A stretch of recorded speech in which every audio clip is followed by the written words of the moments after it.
purihin po ang Panginoon. Welcome po sa ating session 4.2 sa ating seminar part, which is vision. No? So ngayon po ay pag-uusapan natin about the vision. Okay, so ano ba yung vision na ito? Ano ba yung mga bagay na ating isasagawa na ipinag-uutos o ini-instruct sa atin ng Panginoon? Ito po ay mababasa natin sa Genesis 15 verse 5 to 6. Ito po ay isa sa mga famous na verses na kung saan ang Panginoon ay kinausap si Abram. Okay, so Abram pa, hindi pa nababago yung name dito ni Abraham. Okay, so sabi dito sa Genesis 15 verse 5 to 6, he took him outside and said, "Look up at the sky and count the stars, if indeed you can count them." Then he said to him, "So shall your offspring be." Abram believed the Lord and he credited to him as righteousness. Okay? So dito sa verse na to ay makikita natin how the Lord awarded or credited Abraham as righteousness because of Abraham's faith, no? That is credited to him as our father of faith, no? Okay, so mag-pray tayo saglit. Dakilang Diyos, pinupuri ka namin, sinasamba at niluwalhati. At sa oras na ito, Panginoon, lumalapit po kami. Humingi ng patnubay mo, Panginoong Yesus, sa aming mga pag-uusapan. Dalangin namin, O Lord God. Ito'y maitanim sa aming puso, magkaroon to ng mayabong na bunga sa aming buhay, O Lord God. And Lord, we pray anong mga aming salitang pag-uusapan ngayong oras na ito. Hayaan mo, O Lord God, magkaroon to ng reality sa aming buhay, O Diyos. Samahan mo kami, banal na Espiritu ng Diyos, at ikaw malayang mangusap at kumilos sa aming mga buhay. Salamat po, Diyos. Ito ang aming dalangin sa pangalan ni Jesus. Amen. So, para po sa ating objectives, sa session na to, ang ating mga objectives ay to recognize the importance of being committed to the vision that God entrusted to us, to know it and apply it with diligence, no?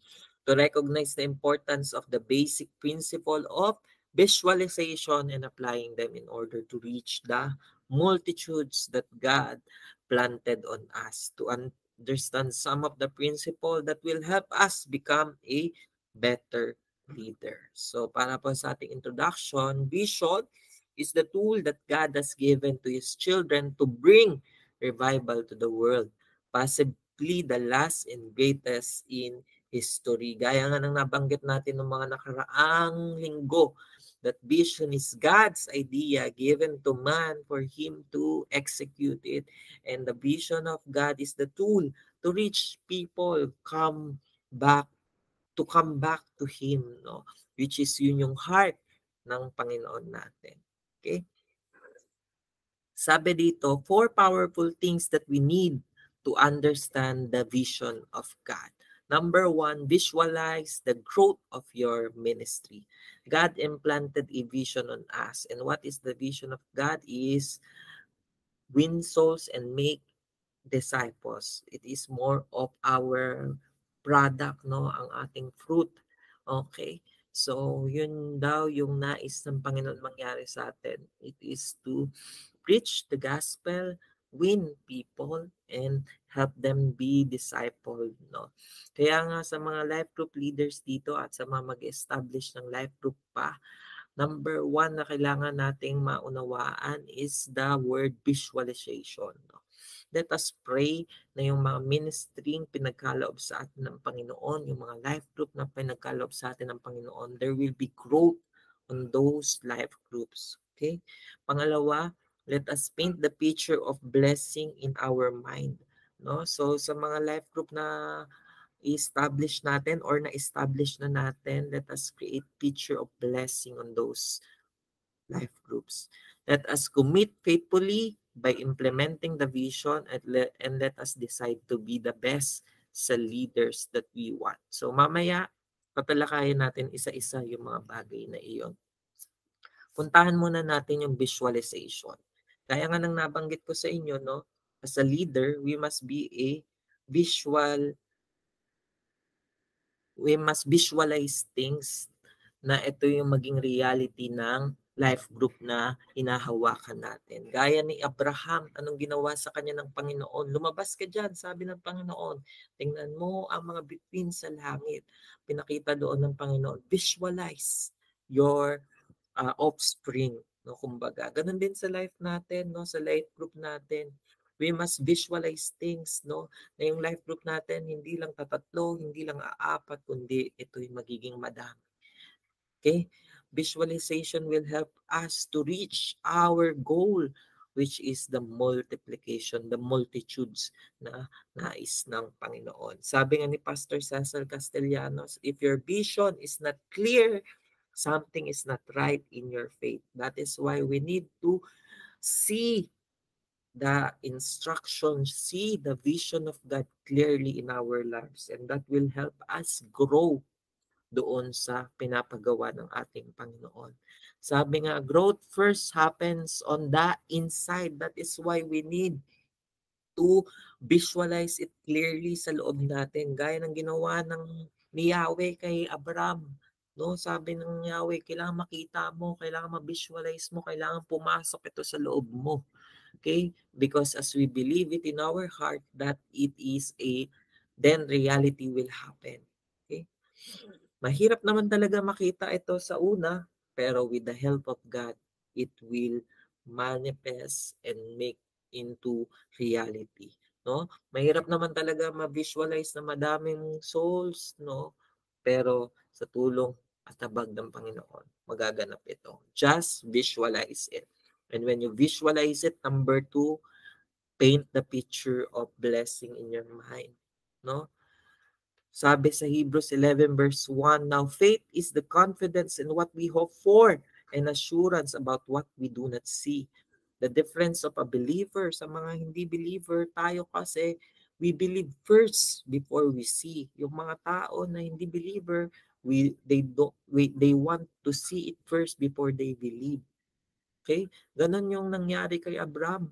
Kaya siya tinawag na ama ng mga mananampalataya because kahit hindi niya pa nakikita yung mangyayari, he believed first. He had faith first on it. Ganun din tayo. Ano man yung vision na inilagay ng Diyos sa ating isipan, nilagay ng Diyos sa ating puso, let us have faith that it will have reality in our life. Let us paint it clearly in our minds, in our heart, na parang ang hirap nito, Lord, but I will believe on it. I will have faith on it. I will paint it on my heart, on my mind. Kasi dapat tayo muna yung unang believer ng ating vision. No? God will bring life to the pictures that we paint in our minds. Kaya nga mga kapatid, continue on painting the vision of God in our minds and it will come into reality. Sabi sa 2 Corinthians 4 verse 18, so we fix our eyes not on what is seen, but on what is unseen. Since what is seen is temporary, but what is unseen is eternal. Ganon si Abraham, no? Sabi niya, si Abraham, no? Sabi niya, ang tanda ko na, wala pa akong anak. Pero yung pinapakita sa akin ng Panginoon, magiging ama daw ako ng kasing dami ng mga bituin sa langit. Pero anong ginawa ni Abraham? Pinanghawakan niya iyon. Pinanampalatayanan niya iyon. At iyon ay nangyari sa biyaya ng Panginoon. That is why our father in faith is Abraham. No? Tayo ay na-credit kay Abraham, no? Dahil sa pagsunod na ginawa ni Abraham. What to paint and what to do? Una, visualize the size of your ministry.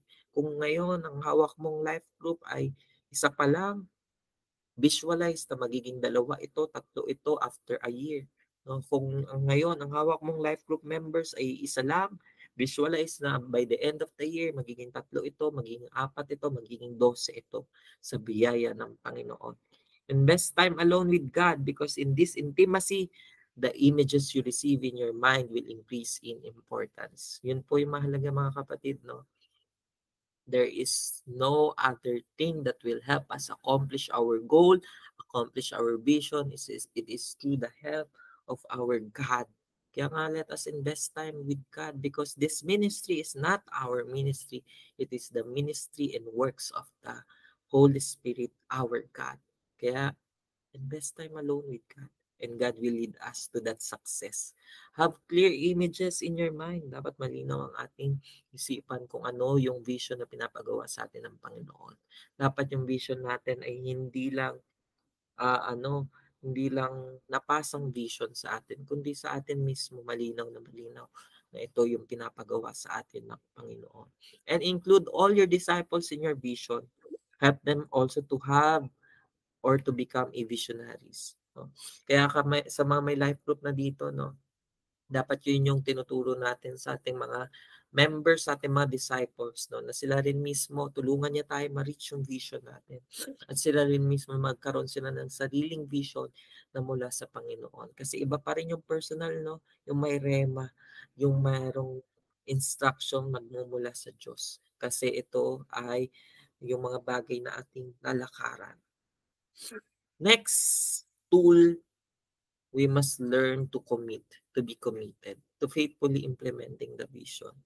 Sabi ko nga nung mga nakaraan, no, ang vision ng Panginoon, mangyayari at mangyayari yan.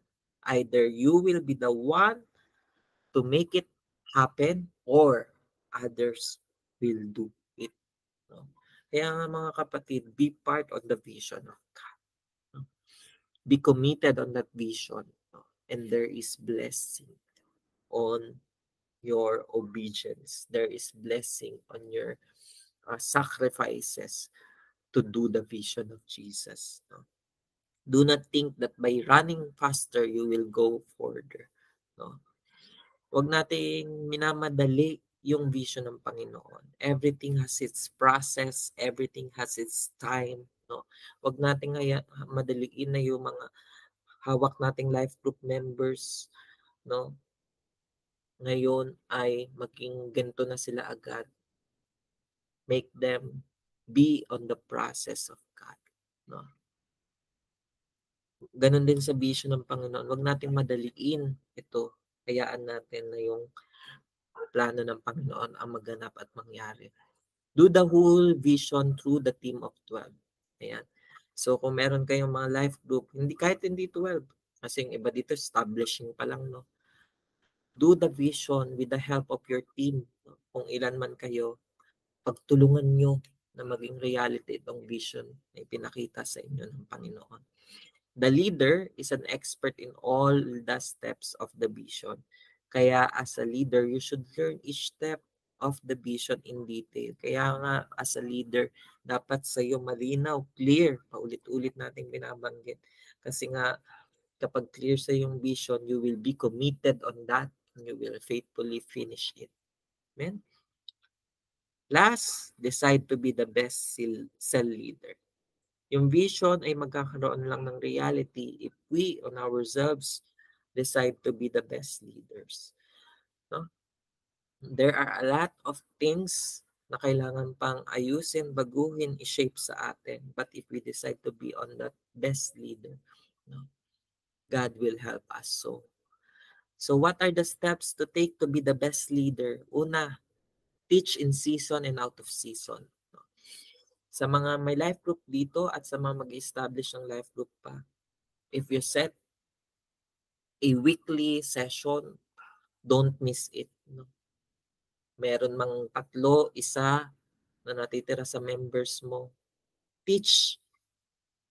Turuan pa rin sila with confidence, with grace, with power. No? Isa man yan o madami. Teach in season and out of season. View every member of cells as your potential leader. No? Tingnan mo sila as a leader, as a tool of God na magbabago ng hinaharap natin.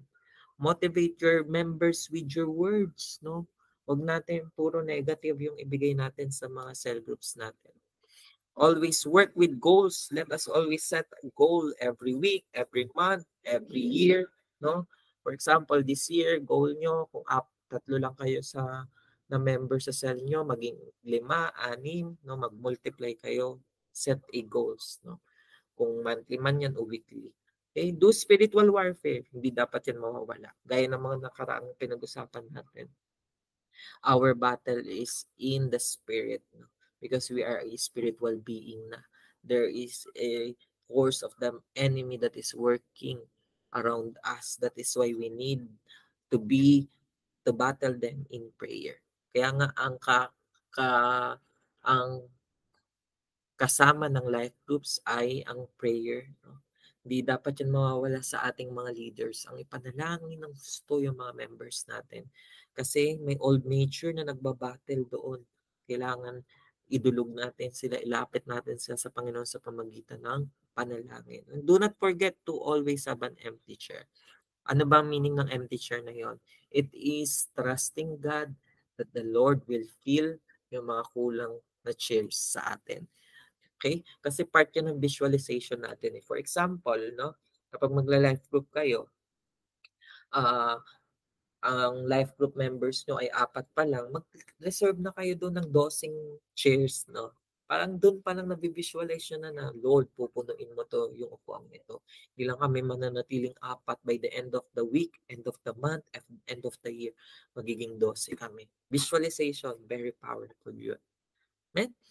So in conclusion, the revelation of the vision of the government of 12 is for those who wish to experience rivers of fruitfulness. Only those who determine to be faithful, carrying it out, and continuously invest time in the intimacy with the Lord will capture the powerful revival that He longs to bring to your life, your family, and your ministry. It takes faithfulness and intimacy with the Lord to carry on the vision, to make the vision into reality that will bring revival sa ating buhay, sa ating pamilya, sa ating ministry. Kaya nga mga kapatid, let us always be faithful on the vision of God. Let us always be intimate with our relationship with the Lord. Because these two things will make us into the reality of what the Lord had spoken on us. Katulad ni Abraham, from Abram naging Abraham, from no son naging son of, naging from no son, no, naging father of men. Di ba? Grabe ang ginawa ng Lord kay Abraham. Ganun din ikaw, no? From no cell, magiging father of cells. Di ba? Dati, wala kang hawak na life group. Ngayon, sandamakmak yung life group na pinagkatiwala sa ng Panginoon. It requires faithfulness on the vision. Kahit isa lang yan, magtuturo pa rin ako, Lord. Kahit anong bagyo pa man yan, magtuturo pa rin ako, Lord. Faithfulness and intimacy with God. Dapat hindi yun mawawala. Because what we are sharing to those people are our experiences with the Lord. No? Hindi yan dito lang, hindi yan head knowledge lang, kundi yung ating mga naranasan, naramdaman being with our God. That is the best testimony and witnessing kay Lord. Amen? I hope may mga natutunan tayo ngayon sa vision na pinapagawa ng Panginoon. The vision of God. Ano yung vision? It is the idea of God revealed to us men for us to execute it. And what is the vision of God? It is to win souls and make disciples. Pray tayo, Lord, we pray that we will be a visionary and not just a visionary, but a doer of your vision. We pray, Panginoon, na hindi kami magiging dreamer lang, but we will act on those dreams. We will act on those visions that you entrusted us. And Lord, we pray whatever we visualize for our ministry, it will come into reality. Whatever goals we have on our ministry, it will come into reality with your help. Bless us with knowledge, wisdom, and strength that we will fulfill your great commission and that will bring revival, Panginoon, sa aming bansa, sa aming pamilya, sa aming buhay, sa aming community. Salamat po, Diyos. We entrust, Panginoon, ang vision na ito. With your help, with your Holy Spirit. Salamat po, O Diyos. Ito po ang aming dalangin sa pangalan ng Panginoong Jesus. Amen and amen. God bless us all po. At let us continue in doing the vision of Jesus.